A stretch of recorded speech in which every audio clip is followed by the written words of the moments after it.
दोस्तों अक्सर कई सारे लोग हमसे सवाल पूछते हैं कि सर कोई भी मामला हुआ 318 सबसेक्शन 4 बीएनएस नया कानून आया चीटिंग का, और जो पहले का सेक्शन था 420 आईपीसी, क्या इनमें हम कॉम्प्रोमाइज कर सकते हैं? कॉम्प्रोमाइज करें तो कैसे करें? दोस्तों क्लियर कर जो अपने देश का कानून बोलता है कि ये जो ऑफेंस है वो कंपाउंडेबल है, तो पुलिस रोकने वाली आपको कोई नहीं होती। ऐसा नहीं होता, आप कंपाउंड कर सकते हैं जब मेंशन है चीजें कंपाउंडेबल ऑफेंस है। तो कई बार दोस्तों 338 बीएनएस का सेक्शन और 467 आईपीसी का सेक्शन में भी आप जाकर रजामंदी कर सकते हो। रजामंदी क्या? कॉम्प्रोमाइज। कंपाउंड एक अलग चीज है और कॉम्प्रोमाइज करना एक अलग चीज है। कॉम्प्रोमाइज, मान लीजिए कि मेरे किसी डॉक्यूमेंट को फॉर्ज करके किसी इंसान ने मेरे अकाउंट से पैसा निकाल लिया, अकाउंट से पैसा निकाला, चीटिंग हो गया, सिंपल सी बात। और फॉर्ज किए डॉक्यूमेंट को, तो यहां पर 338 आ गया, जो कि 467 का ही अभी बीएनएस का नया सेक्शन है। अब ऐसे में कोई इंसान बोलता है कि सर मुझसे गलती हो गई, जो हो गया वो हो गया, मैं ऑलरेडी 6-7 महीने जेल में काट चुका हूं, प्लीज मेरी बेल करवा दो, या फिर मैं केस को लड़ना नहीं चाहता, केस खत्म करा दो। तो ऐसे में कॉम्प्रोमाइज और कंपाउंड दोनों चीजें हो सकती हैं। अब कैसे कैसे होगी, इस सब के बारे में बात करेंगे अपने इस वीडियो के माध्यम से। ज्यादा कुछ जानने के लिए दोस्तों बने रहिए हमारे इस वीडियो के साथ। दोस्तों आप में से कोई भी नए वकील साहब हैं, कोई भी लॉ स्टूडेंट है, कोई भी कानून की जानकारी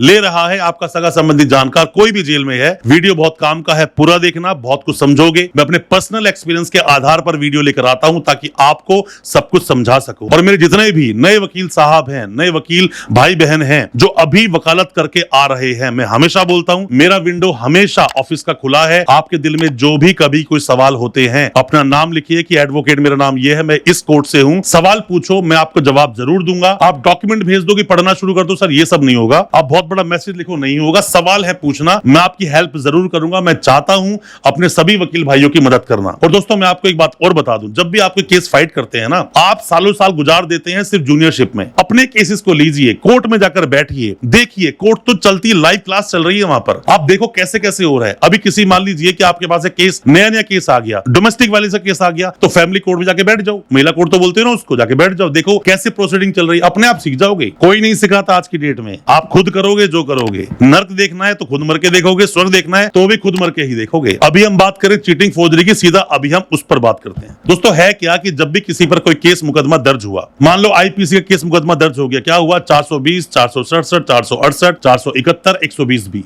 ये सेक्शंस लग गए। अगर हो सकता है सिर्फ 420 या 66 डी लगाओ। अब दोस्तों बात करते हैं नए कानून की जो सेक्शंस हैं, उसमें क्या है? 336 है, 318 है, 338 है, साथ में 340 है, 61 भी है। तो इनमें भी अगर अपराध दर्ज हुआ है तो भी आप समझो। अब दोस्तों दो अलग अलग बातें हैं, कंपाउंड अलग चीज होती है, कॉम्प्रोमाइज अलग चीज होती है। कॉम्प्रोमाइज कर लेना 467 या 338 की अगर मैं बात करूं तो ये कॉम्प्रोमाइज हो सकता है, कंपाउंड नहीं होगा। कंपाउंड कौन सा होगा? 420, जो 318 का सब सेक्शन 4 है। अब मान लीजिए आपका झूठे तरीके से नाम आ गया किसी केस में कि फर्जी सिम आपने दी किसी को, या आपके नाम से फर्जी सिम निकल गई, आपसे किसी ने अकाउंट ले लिया, कुछ पैसे का लालच दिया, बहुत सारे ट्रांजैक्शंस हो गई। अब केस मुकदमा दर्ज हो गया 318 का सबसेक्शन 4 और साथ में ही माल 66 डी लग गया। अब इसमें क्या करोगे दोस्तों आप? इसमें बड़ी सिंपल सी बात है, जितना जल्दी हो सके कंपाउंड कॉम्प्रोमाइज जो होना है कर लो। सिर्फ 420 का मामला है, कॉम्प्रोमाइज कर लो, जल्दी कर लो कंपाउंड इसके अंदर। और आपकी बात अगर नीचे नहीं सुनी जाती है तो सीधा हाईकोर्ट पहुंचो और बोलो कि जी मैं पैसे देने को तैयार हूं, और जो पैसा मेरे अकाउंट में आया, हालांकि मेरा इसमें कोई रोल नहीं है, बट जेल जाना पड़ेगा खामा में, एंटीसिपेटरी बेल लगाते हो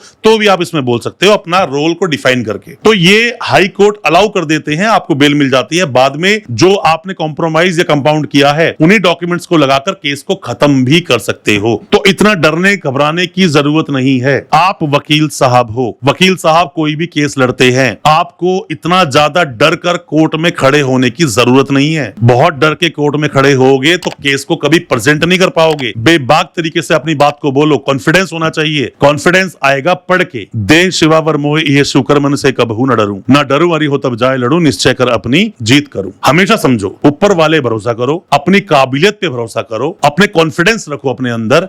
पढ़ाई बहुत जरूरी है। पूरा दिन कोर्ट में बर्बाद मत करो। कोर्ट जाते हो 1-2 बजे तक सारे केस खत्म हो जाते हैं, घर जाओ चाहे ऑफिस जाओ, सिर्फ पढ़ो। एक वकील के लिए पढ़ना बहुत जरूरी है। मेरा गुरु मंत्र सभी आप जितने भी नए वकील साहब बनकर आए, फर्स्ट जनरेशन वकील हैं, फर्स्ट जनरेशन वकीलों के लिए मेरी हमेशा दिल से सभी के लिए दुआ ही निकलती है। मैं वेल विशर हूं हमेशा आपका। एक एफआईआर को कम से कम दोस्तों 3 बार पढ़ना। अच्छा वकील बनना चाहते हो, एक एफआईआर को कम से कम 3 बार पढ़ना। जो आपके सीनियर्स ने मेहनत की है, जो उन्होंने प्रॉब्लम्स फेस की, कम से कम आज की डेट में आप वो प्रॉब्लम्स फेस मत करो। नया कानून है, पुराने सेक्शंस रटे हुए हैं, नए सेक्शन को भी रट लेंगे, कोई दिक्कत नहीं है। डरने की जरूरत नहीं, घबराने की जरूरत नहीं है। कोई आपको घबराए, दोस्तों होता पता है क्या है कि जिन्हें खुद को नहीं पता ना, वो आपको डरा रहे होते हैं। और मेरा मानना है कि आपको अगर फेल ही होना है ना, तो वो काम करके फेल हो जाओ जिसमें आपका मन लगता है। अगर आप वकालत को दिल से चाहते हो मेरी तरह, तो कोई बात नहीं, करके आप फेल हो जाओ, कोई फर्क नहीं पड़ता।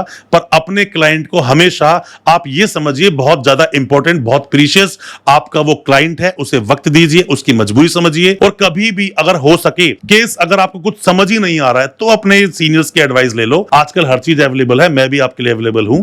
आप व्हाट्सएप करना, मैं आपको रिप्लाई कर दूंगा। दोस्तों तो मैं उम्मीद करता हूं जो मैंने चीटिंग फोर्जरी पर थोड़ा बताने की आपको कोशिश की, आपको समझ आया होगा। फिर भी आप ऑनलाइन कंसल्टेंसी लेना चाहते हो, दिए गए नंबर पर व्हाट्सएप कर दें। और अगर आप कोई भी टॉपिक बताना चाहते हो, कोई भी कमेंट करना चाहते हो, कमेंट बॉक्स में आप जाकर कमेंट करें। हो सकता है उससे और भी लोगों को मदद मिले और हम आपकी भी मदद कर पाए। अच्छा लगा हो आज का वीडियो, चैनल को सब्सक्राइब करना बिल्कुल ना भूलें, साथ में लगा बेल आइकन जरूर दबा दें, ताकि इसी तरह की लीगल अवेयरनेस की वीडियोस आप तक पहुंच सके सबसे पहले। बहुत बहुत शुक्रिया दोस्तों, धन्यवाद हमारे इस वीडियो के साथ बने जाने के लिए।